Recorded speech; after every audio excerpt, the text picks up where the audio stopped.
Ladies and gentlemen, our guest speaker this morning is Admiral James Stavridis, the 12th Dean of the Fletcher School of Law and Diplomacy at Tufts University.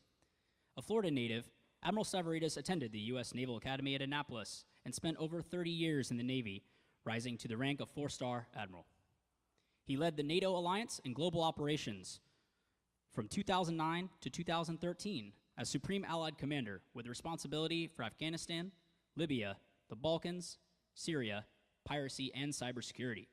He also served as commander of U.S. Southern Command with responsibility for all military operations in Latin America from 2006 to 2009. He holds more than 50 medals, including 28 from foreign nations. Earlier in his military career, he commanded the top ship in the Atlantic Fleet, winning the Battenberg Cup, as well as a squadron of destroyers and a carrier strike group, all in combat. Admiral Stavridis earned a PhD in international relations and has published 8 books, including Sea Power, The History and Geopolitics of the Oceans, published in 2017, as well as hundreds of articles in leading journals around the world. His 2012 TED Talk on global security has over 700,000 views. Admiral Stavridis is a monthly columnist for Time Magazine and chief international security analyst for NBC News. Ladies and gentlemen, Admiral James Stavridis. Thank you, David.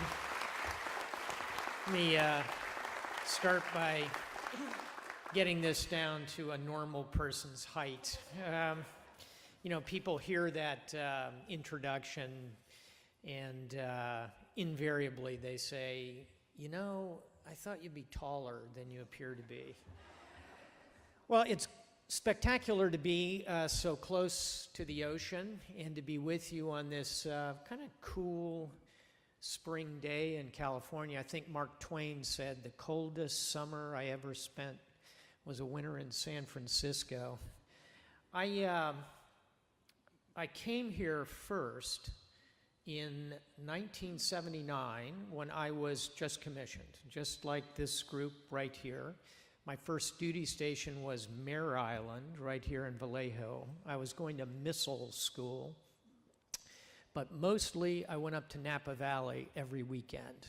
And in those days, Napa Valley was a place where the farmers grew grapes and made a little wine on the side. It was a very different world, just like the world that you're gonna commission into is a very different world.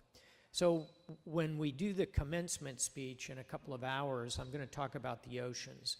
But I thought I'd take just a few minutes today and really talk about leadership, because that's what this cohort has chosen. We'll see 200 wonderful graduates later today, but this group and those who are in this program behind will be the ones who, I think most dramatically, will need to demonstrate leadership. So in about 10 minutes, I'll try and tell you a couple of different things that I think have helped me in that journey that I took from sitting in seats like that to finishing up a Navy career many, many years later. The first thing I'll tell you about being a good leader is that you have to be an innovator.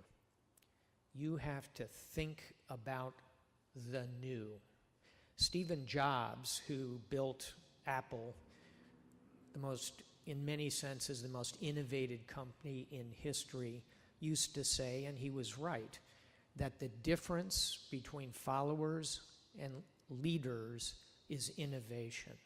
So as you hit the deck plates, this group and the ones behind you, I tell you as leaders, think about what can be different.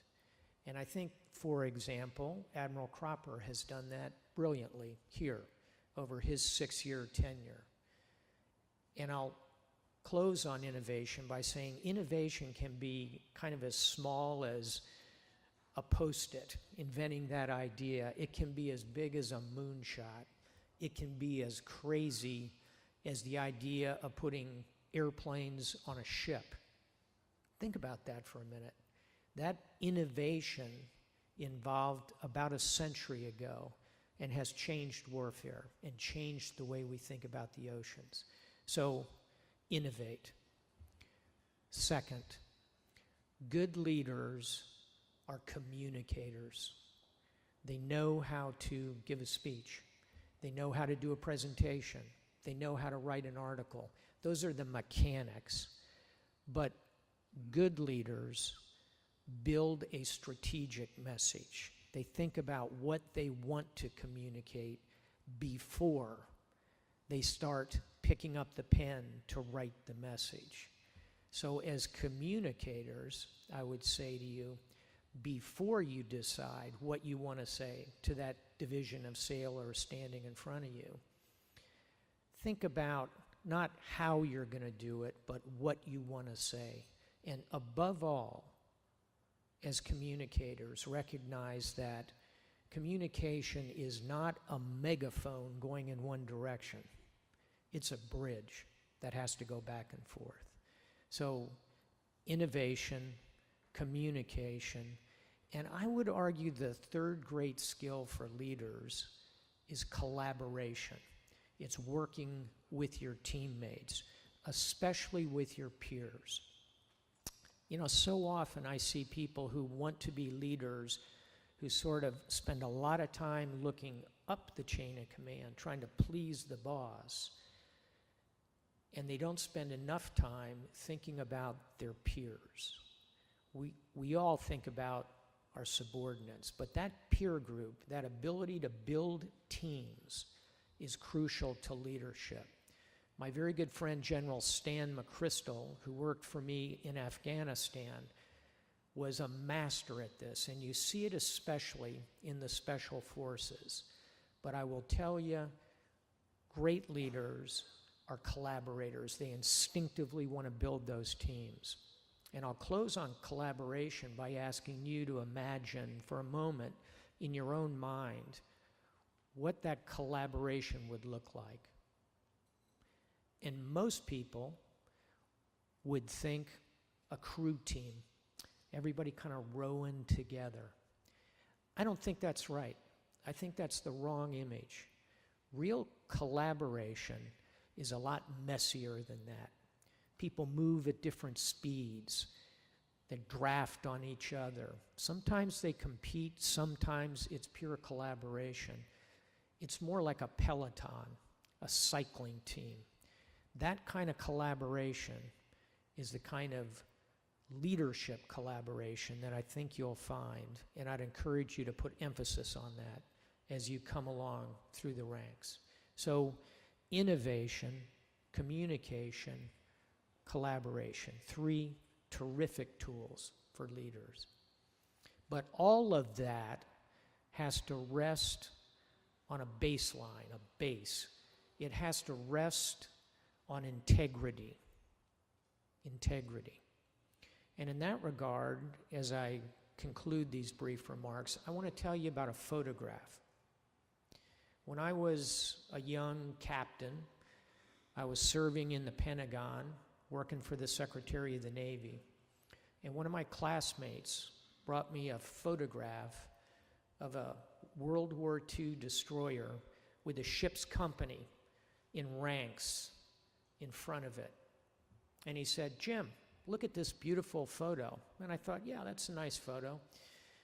I started to look closely at that photo. And when I looked very closely, I saw the first rank was all the officers, right where they should have been. And behind them were the chief petty officers. And I looked closely at that row of chief petty officers. And right in the middle, there were three missing. So you had all the officers, then you had a bunch of chiefs, three empty slots, and another bunch of chiefs. And then behind them were the crew. So I spent 40 minutes looking at that photo, trying to figure out why would you set up a formation that has a gap right in the second row? Why were those chiefs not there? And I finally figured it out. I found the chief petty officers. They were three African Americans, chief petty officers, standing at the back of the formation. Now, I don't know what happened when that photograph was taken, but I'll give you a very highly educated guess. Photo taken 1949. The Navy had just integrated, but my guess is the executive officer, second in command, had set up the photograph, had the chiefs right where they belonged, and then the captain came down, looked at those 3 African Americans, and said, "You 3, go to the back of the formation." Navy, 1949. Why do I tell you that story? Why do I tell you that story? 2 reasons. One is, as leaders, look closely at things. People can bring you something that looks just terrific, but maybe there's something not quite right. And secondly, as leaders, I would tell you, ask yourself every day, what am I doing that in 50 years is going to look oh so wrong? Ask yourself that a lot. That's integrity. That's the baseline. And you can be a terrific innovator, communicator, collaborator, but if you don't have that bedrock of integrity, you're not a leader. So I'm going to close with a quote. And I'm going to quote Napoleon. First of all, I like Napoleon because short people have to stick together in this life. But Napoleon, in a sentence, I think, summed up what leadership is. Napoleon said, "A leader is a dealer in hope." A leader is a dealer in hope.